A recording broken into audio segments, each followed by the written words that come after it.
Saludos a todos. Yo soy Karen Carrasquillo y antes que nada me encantaría dar las gracias a CLAS por la invitación e invitarme a ser parte de la facultad de este distinguido congreso CLAS 2020 que se da este año de manera virtual. En el día de hoy me encantaría poder compartir un tema con todos ustedes honrando a todos nosotros los caminantes en este camino de los lentes esclerales. Y por eso es que estoy utilizando un título adaptándolo de una cita, de una canción muy conocida, me atrevería a decir, muy querida por todos nosotros los latinoamericanos del Gran Serrat. Pero en esta ocasión adaptándolo al tema de los lentes esclerales con el título Caminante no hay camino, se hace el camino escleral. Y en particular lo que quiero lograr, Dios mediante, en el día de hoy es compartir con ustedes estrategias para maximizar el éxito en algunos casos que a veces no es tan obvio visualizar ese éxito o ese camino para nuestros pacientes. De manera de comienzo me gustaría discutir mis divulgaciones financieras. Soy vicepresidente de Asuntos Clínicos y Profesionales en Boston Sight, pero no tengo ningún interés propietario en el sistema o el tratamiento de Boston Sight Pros o los lentes esclerales Boston Sight Scrub. Bueno, ¿cómo vamos a ir haciendo el camino? Vamos a discutir tres temas en el día de hoy. Ojo seco, entre comillas, vamos a ver qué quiere decir. Vamos a hablar sobre trasplantes comprometidos o frágiles. Y por último, vamos a hablar de casos de progresión en la presentación en casos de enfermedad de superficie ocular.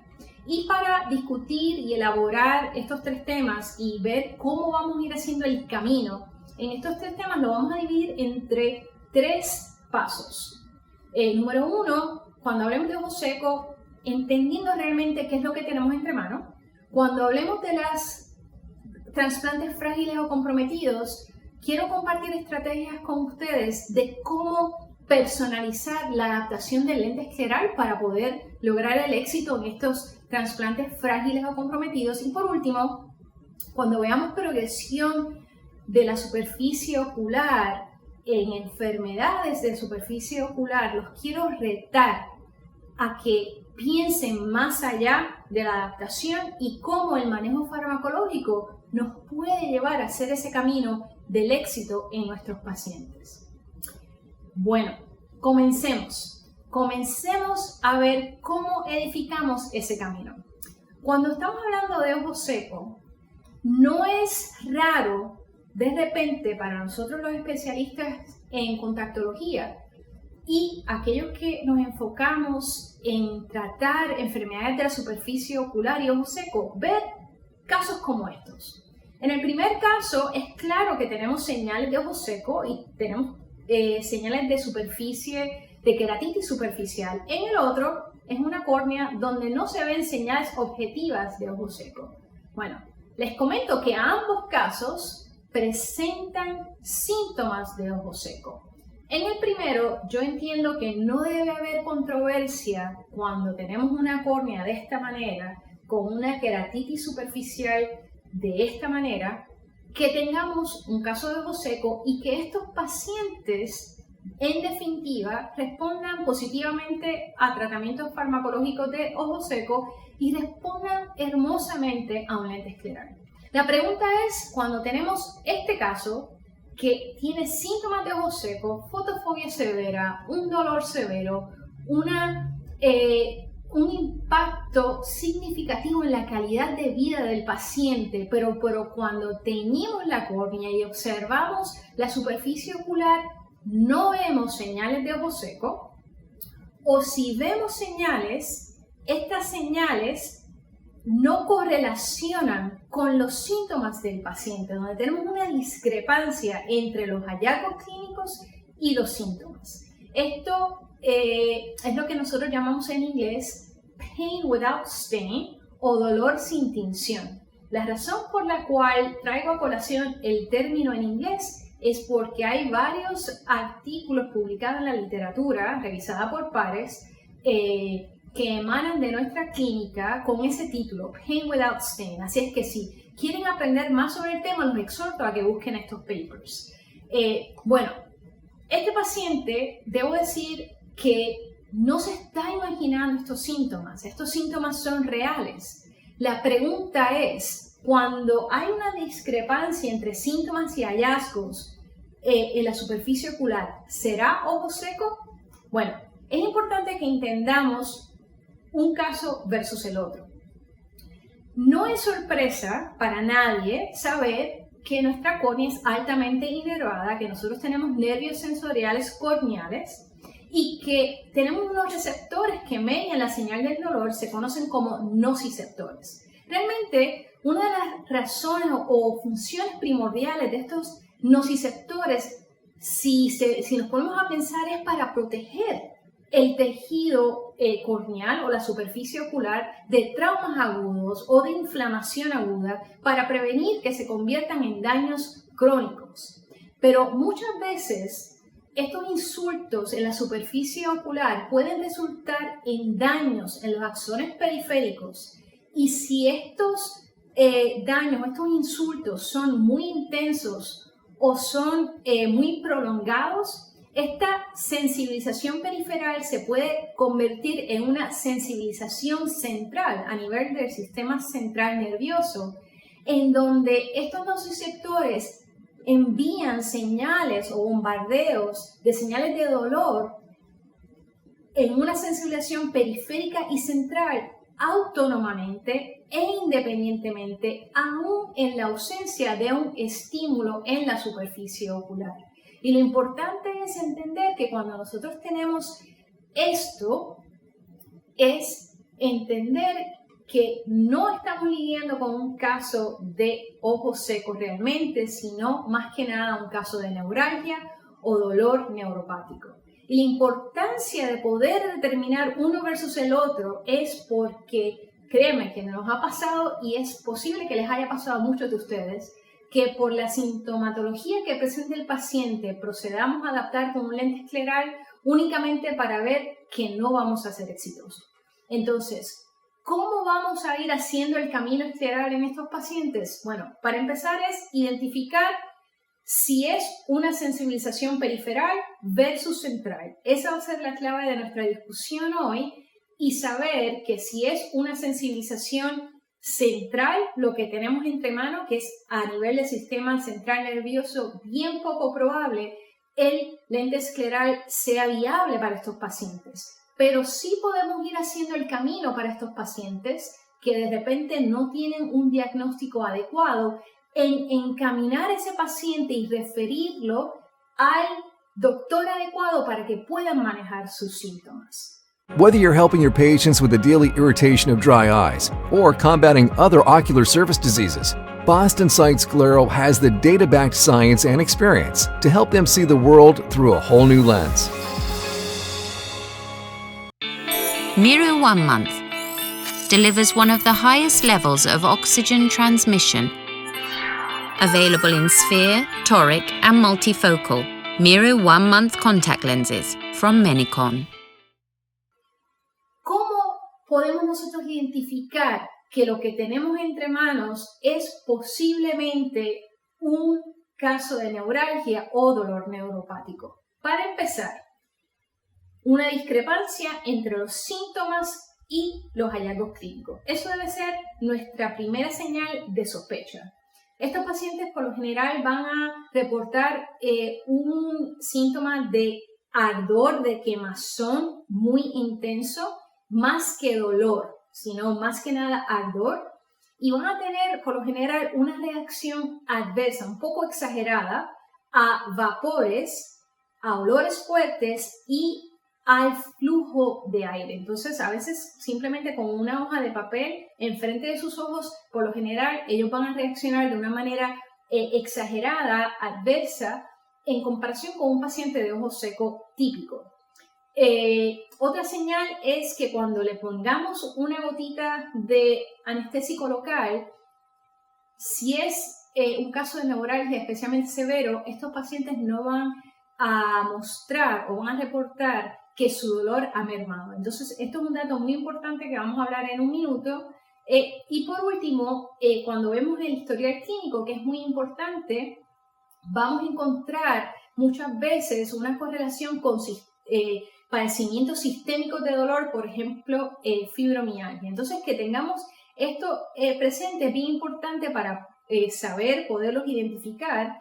Y por último, si tenemos acceso a la microscopía confocal, como es nuestro caso, es posible hacer un diagnóstico en base de señales objetivas, porque se ha visto que en comparación con una córnea normal, estos pacientes de neuralgia o dolor neuropático muestran una reducción, una disminución en el número de nervios corneales y una tortuosidad en la morfología de estos nervios corneales e incluso la presencia de células dendríticas en estos nervios corneales. Entonces, la microscopía confocal puede ser un instrumento viable para hacer el diagnóstico objetivo.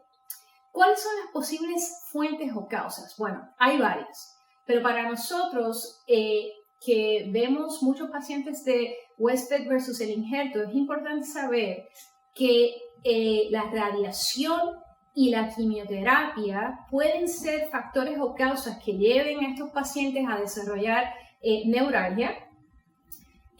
Cuando estamos viendo casos de jóvenes, varones jóvenes, es importante hacer una revisión de su expediente clínico para ver si en su juventud fueron tratados por un medicamento para controlar el acné conocido como Accutane, porque se ha visto cierta correlación. Y algo que nosotros es probable que veamos en nuestra consulta, aunque no sea tan y tan frecuente, pero es importante tenerlo en mente, es aquellos casos después de cirugía LASIK, porque se ha visto esta falta de correlación en muchos de estos pacientes donde presentan un síntoma o una sintomatología significativa para ojo seco, pero cuando analizamos su superficie ocular apenas vemos señales. Entonces tengamos esto en mente cuando pasemos a hacer ese diagnóstico. Entonces, ¿será que los lentes esclerales es una opción para estos pacientes? ¿Podremos hacer el camino escleral en estos casos? La contestación es depende. Y vamos a identificar en qué caso es eso posible, y cuando identifiquemos que de repente puede que sea posible, tenemos que entender algo muy importante.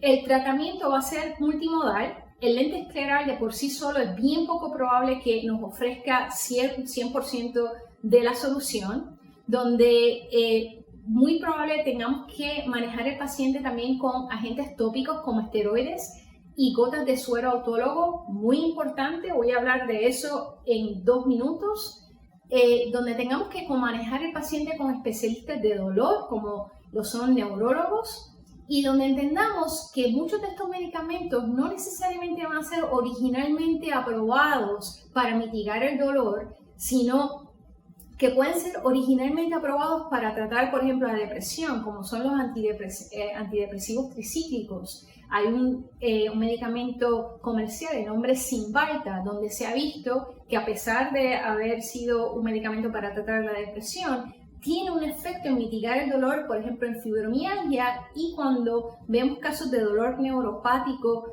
en sintomatología de ojo seco, se ha visto que es de provecho. Entonces, tengamos esto en mente, o este marco presente cuando tratemos a nuestros pacientes.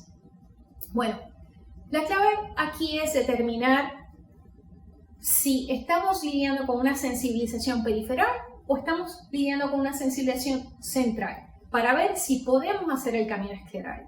Si cuando nosotros colocamos una gota de proparacaína o anestésico local, nuestro paciente nos dice, mi dolor mermó, me siento bien, eso es una sensibilización periferal. Y en ese momento, o en esas circunstancias, debo decir, es probable que nosotros hagamos el camino escleral.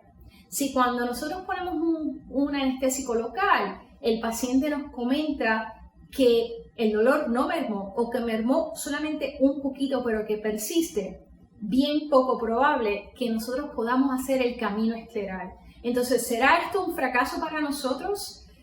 Yo les comento que aun cuando nosotros identifiquemos que el camino escleral no es viable, sí es posible hacer el camino para estos pacientes simplemente con identificar lo que tenemos entre manos e encaminarlos adecuadamente a través de un referido a un neurólogo o especialista en dolor a nivel sistémico. Bueno, una vez identificamos que lo que tenemos es una sensibilización periferal, ahí es lo que quiero enfocarnos en el día de hoy para ver cómo hacemos el camino escleral y entender que además del lente escleral es probable, que es lo que me voy a enfocar hoy, que dos agentes farmacológicos tópicos nos ayuden a construir ese camino escleral. El pulso de esteroides y en particular el uso de gotas de suero autólogo. Se ha visto en diferentes poblaciones, en particular casos post cirugía LASIK y en diferentes otros papers en la literatura, que de repente el uso de gotas de suero autólogo puede que sea que tenga un efecto regenerativo en estos nervios corneales. Como sabemos, estas gotas de suero autólogo cuentan con factores de crecimiento. Entonces, para enmarcar este concepto que se ha publicado en la literatura, en particular, hay un especialista por su nombre Pedram Hamra, basado en Massachusetts, que ha escrito mucho sobre este tema, así es que les exhorto también a que busquen esos papers. Para enmarcar este tema y para enfocarnos, les presento este caso. Esto es un paciente mío de Westford versus el Injerto. Aquí vemos esta foto de este paciente en el 2015 y podemos ver que en el ojo derecho hay ciertas señales de ojo seco. En el ojo izquierdo su córnea se ve bastante bien, pero les comento que la sintomatología de este paciente era severa. La fotofobia era severa, tenía que usar lentes oscuros, usar un sombrero aún dentro del salón de examinación, incluyendo aún después de tener las luces básicamente casi todas apagadas para poderlos examinar. Y nosotros empezamos a adaptar a este paciente o a tratarlo en el 2014, cuando estábamos apenas aprendiendo un poquito más sobre el tema de neuralgia. Y les confieso que este paciente nunca estuvo conforme. A pesar de que mostraba cierta mejoría con el lente escleral, me tomó muchísimas revisiones a su adaptación. Nunca estuvo conforme del todo, siempre se quejaba de los bordes, siempre había una molestia, siempre había una queja. Tanto así que ya a finales del 2017, 2 años o 3 años lidiando con este tema y un reto bastante significativo de parte de él y también de parte mía, lo referimos al Dr. Hamra para que le hiciera una microscopía confocal y ver si de repente había un efecto neuropático. Aquí les presento como manera de contraste una microscopía confocal de pacientes después del LASIK, simplemente para que ustedes vean en comparación con el normal cómo los números de nervios corneales disminuyen y la tortuosidad que existe. Y aquí les muestro la microscopía confocal de mi paciente. Fíjense que en realidad y en definitivo hay una disminución en los nervios corneales, pero también hay una tortuosidad significativa, especialmente en el ojo derecho, que era el ojo más sintomático en este paciente. Entonces, si se diagnostica con un componente de neuralgia y a base de ese diagnóstico se le comienza al paciente con un pulso de esteroides, que se le fue titulando hasta discontinuar, y se le recetó gotas de suero autólogo al 20% 8 veces al día. Es importante recalcar que esto es una dosis y una frecuencia no típica cuando se receta gotas de suero autólogo, no necesariamente, pero este es el acercamiento que se utiliza cuando se trata de pacientes de neuralgia y la meta es ir disminuyendo con el tiempo dependiendo de cómo el paciente va respondiendo. Bueno, esto fue a finales de 2017 que se le dio el diagnóstico y simplemente 4 meses después. Aquí pueden ver la presentación de este paciente. Fíjense la superficie ocular en el ojo derecho, la mejoría significativa que se puede apreciar, y el paciente reporta una mejoría significativa en sus síntomas. Tanto así que ya no está usando el lente escleral para nada. Y esa mejoría se sostuvo y todavía en el 2019, al comienzo del 2020, todavía el paciente no requiere el uso de lentes esclerales y se ha podido titular o disminuir la dosis la frecuencia de 8 veces al día a 6 veces al día y al momento se encuentra en 4 veces al día. Entonces, es importante recalcar que no todos los pacientes de repente van a no necesitar más el lente escleral. Lo que es más común es que usted encuentre que de repente las gotas de suero autólogo pueden ser de ayuda para estos pacientes de neuralgia, pero que todavía necesiten o se beneficien de la protección que puede ofrecer el lente escleral. Entonces, es algo importante que tengamos en mente. El mecanismo realmente completo no se ha elucidado, pero se cree, la teoría, la hipótesis es que los factores de crecimiento en estos gotas de suero autólogo pueden tener un efecto regenerativo. ¿Ok? Un comprobado líder en la práctica de lentes especiales y ojo seco. Cuando la precisión importa.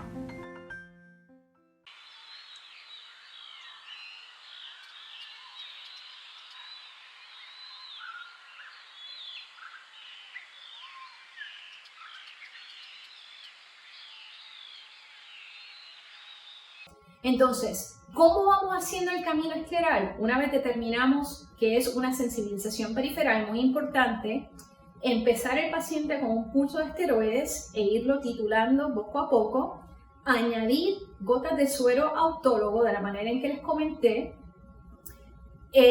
sin desestimar la posibilidad y el potencial de que el paciente necesite medicamentos sistémicos para mitigar el dolor, o manejándolo con un especialista, y establecer expectativas reales, más que nada con el paciente, y dejarle saber que es posible que a pesar de todo esto, siempre siente el borde del lente escleral aquí o allá, y si el paciente accede y está claro de que eso es una posibilidad, entonces procedamos con el camino del lente escleral y Dios mediante podamos ayudar a nuestros pacientes. ¿Ok? Así es que construimos el camino para estos pacientes de neuralgia posiblemente y vamos a dar paso ahora a ver cómo vamos a hacer el camino cuando estamos tratando trasplantes frágiles o comprometidos.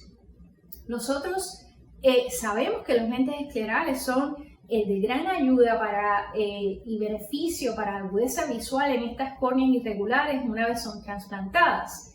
El tema es cuando estos trasplantes en particular son bastante frágiles o comprometidos y nos preguntamos, ¿será que el lente escleral es viable?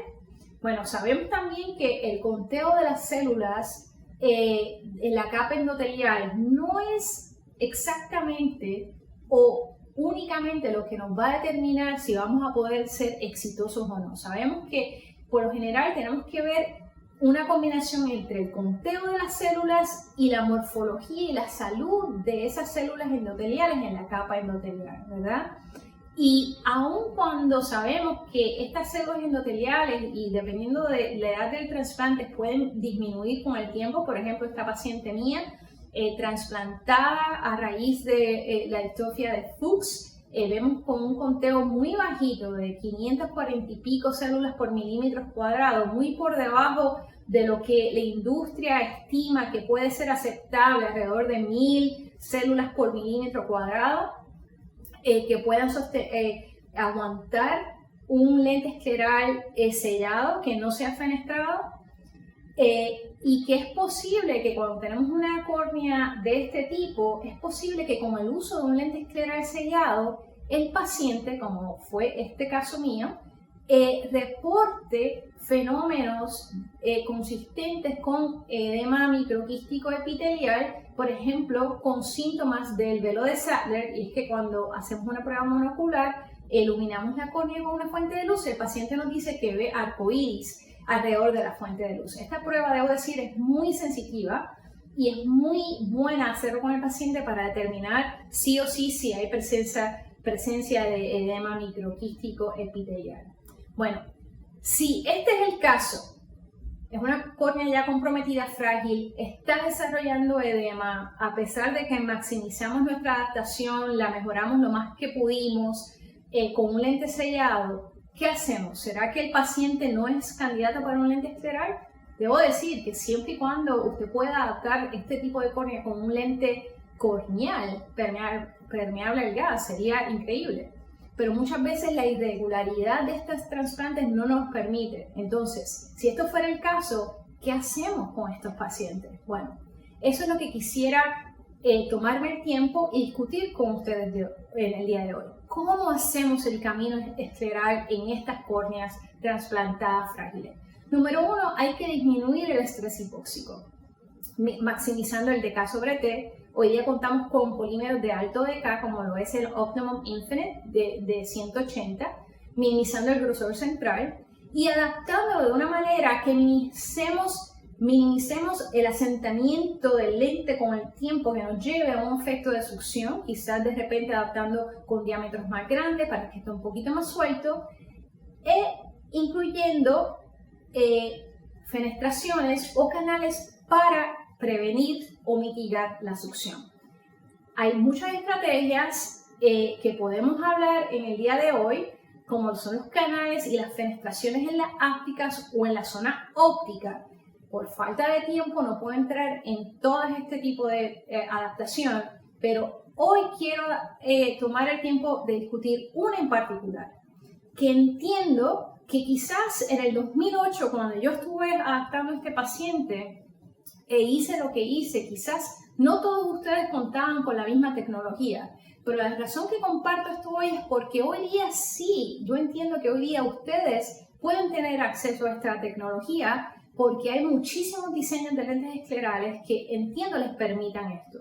Así es que para manera de discusión me quiero referir a este esquema y vamos a comenzar. En particular, ¿qué quiero hablar hoy? ¿Cómo vamos a hacer el camino escleral? Quiero enfocarme en las fenestraciones en la zona óptica del lente para minimizar la succión. Es claro que cuando tenemos un trasplante es irregular, vamos a tener zonas de más elevación y menos elevación. Idealmente, lo primero que yo voy a hacer es minimizar la ságita central de ese lente, pero va a haber un punto de mayor elevación que me va a prevenir me va a limitar la cantidad de ságita que yo puedo minimizar. Y ese punto que me va a limitar cuán mucho yo puedo reducir esa ságita, va a haber puntos que voy a tener mayor clearance en la parte periferal que otras. Y cuando yo añada una fenestración en la zona óptica, es posible que eso me resulte con una burbuja de este tamaño así de grande, porque el aire ahora va a ocupar el espacio de este clearance y donde quizás tengamos un poquito de toque en el área de la mayor elevación en esa córnea trasplantada.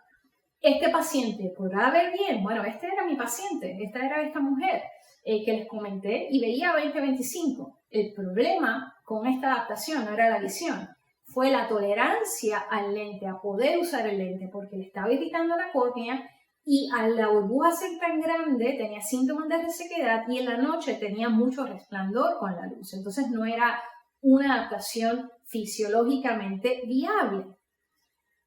¿Qué podemos hacer? Voy a pausar. Número 1. Hoy día contamos con tecnología que nos permite personalizar los lentes de manera de cuadrante específico en las ápticas. Lo primero que usted va a hacer es adaptar la esclera, que es lo que tenemos que hacer.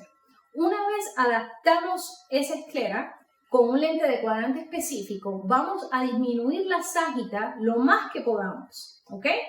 Idealmente, si ya contamos con ese tipo de tecnología, también tenemos diseños esclerales hoy día donde podemos cambiar la ságita central independientemente de la curva base y donde los cambios en curva base únicamente me afectan la zona periferal corneal y los cambios en la ságita me afectan el área central. Si usted cuenta con dicho diseño, usted va a poder hacer lo que yo le voy a comentar a continuación.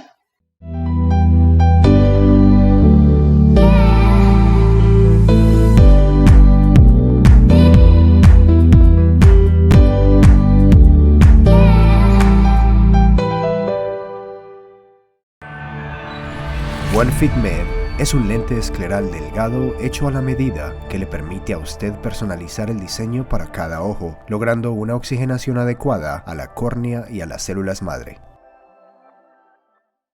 En este caso, si yo tuviera una varita mágica, idealmente, ¿qué es lo que yo haría?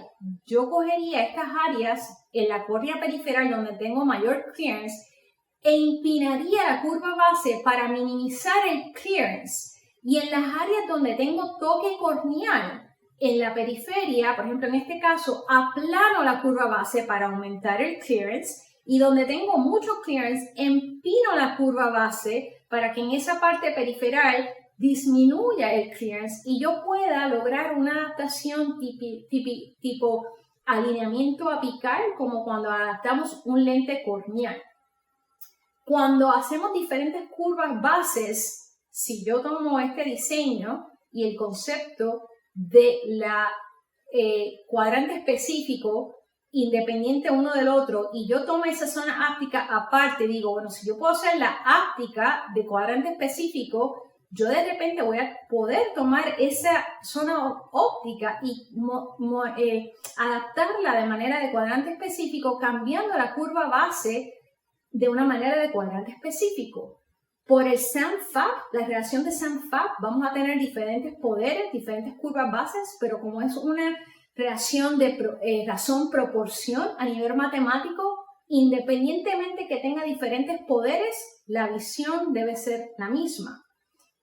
Y al hacer eso, idealmente puedo lograr una adaptación como la que logré, esta es la misma córnea, pasé de aquí a acá, manteniendo una visión de 20/25 que ya la tenía. La clave es que al yo poder personalizar la zona óptica del lente escleral de esta manera, le estoy permitiendo una adaptación fisiológicamente compatible donde la paciente está cómoda y no estoy comprometiendo la superficie ocular en esta córnea que ya es frágil y es un trasplante comprometido. Inclusive si tenemos casos, esto es otro caso, de burbujas así tercas como esta, de manera oblicua, puedo hacer el mismo, abordar de la misma manera y lograr una mejoría en esa adaptación y hacer el camino escleral para poder proveer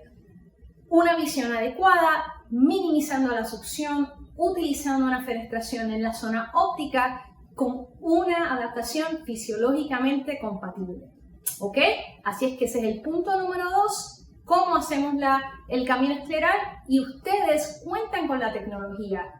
Hablen con sus consultores, sus manufactureros de lentes esclerales para que los ayuden con estas adaptaciones y logren hacer el camino escleral. Por último, para culminar, vamos de lleno. ¿Cómo hacemos el camino escleral en casos de superficie, enfermedades de superficie ocular? De lleno y entrada vamos a hablar sobre un tema, un caso de Stevens-Johnson. Es uno de los pacientes de Stevens-Johnson, de nuestros primeros pacientes, usando el sistema PROS desde el 1997. Nuestra clínica se fundó en el 92. Y ya de entrada había una opacificación y conjuntivización de la superficie ocular como línea base. Y este paciente se le siguió por muchos años como sospechoso a glaucoma. Ya en el 2014 se le confirma el diagnóstico de glaucoma, y en ese entonces los medicamentos que había en la superficie ocular era ketorolac, 2 veces al día, usaba ungüento de lotoprenol en las noches, y el medicamento de glaucoma era uno conocido como Simbrinza, 2 veces al día. Cuando vemos a este paciente en el 2015, vemos o notamos un desmejoramiento en la superficie ocular, donde vemos una epiteliopatía que está empeorando, donde vemos edema microquístico epitelial y donde hay un aumento en el panus corneal que ya cubre el eje visual, y que la visión ha disminuido de 20/50 a 20/60 a 20/80 a 20/100. Entonces, ¿será que el lente escleral es mi causa? ¿Podré seguir adaptando un lente escleral?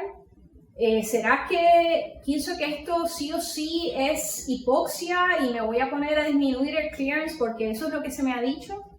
Bueno, con certeza tenemos que descartar un efecto mecánico, ¿ok?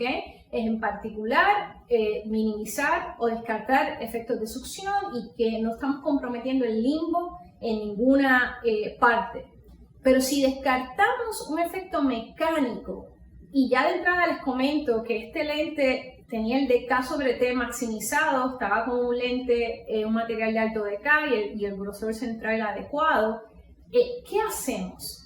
¿Cómo hacemos el camino escleral para una córnea tan comprometida como esta? Bueno, para hacer eso hay que tener una visión amplia de lo que estamos haciendo, y no necesariamente siempre usar nuestro sombrero de adaptadores esclerales. Es conocido en la literatura que muchos de estos medicamentos de glaucoma contienen conservantes que son tóxicos a la superficie ocular, en particular el cloruro de benzalconio. Se sabe que activa mediadores y citoquinas proinflamatorias en la superficie ocular. Entonces, si lo que tenemos es un caso que también es un caso de glaucoma, antes de simplemente enfocarnos en la adaptación, tenemos que ver los medicamentos tópicos que está usando ese paciente para saber si hay algo que podemos hacer para mitigar estos efectos. Inclusive en experimentos en animales se ha visto que el uso de estos medicamentos de glaucoma con conservantes tiene un efecto tóxico en la superficie ocular. Entonces, teniendo esta visión amplia, podemos tomar una decisión de que de repente no es la adaptación y que es el manejo farmacológico lo que nos va a llevar a hacer el camino escleral en estos casos. Una vez consultamos con glaucoma, el plan fue, y con el especialista en córnea, el plan fue descontinuar ketorolac, cambiar Simbrinza por un agente de glaucoma sin conservantes, en este caso Sioptan, manteniendo el lotoprenol en ungüento en la noche, y evaluarlo de 3 a 4 meses. Simplemente con este cambio, miren la córnea cómo está. En este caso pueden observar aquí que ya se puede ver la estructura pupilar, y si ponemos en comparación cómo entró 4 meses atrás y cómo se ve la córnea hoy día, donde hay una regresión en ese panus corneal, donde ya la epiteliopatía ha mejorado, donde ya no hay edema epitelial y donde hay una mejoría en la visión de 20/100 a 20/60 a 20/70,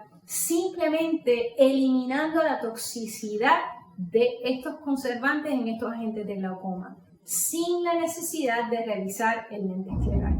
Entonces, para culminar y en conclusión, espero que hayan visto a través de estos 3 temas que en muchos casos, no en todos, cuando se cree que no se puede, sí es posible hacer el camino escleral. Así es que, caminantes, a caminar. Muchísimas gracias por su atención y hasta pronto.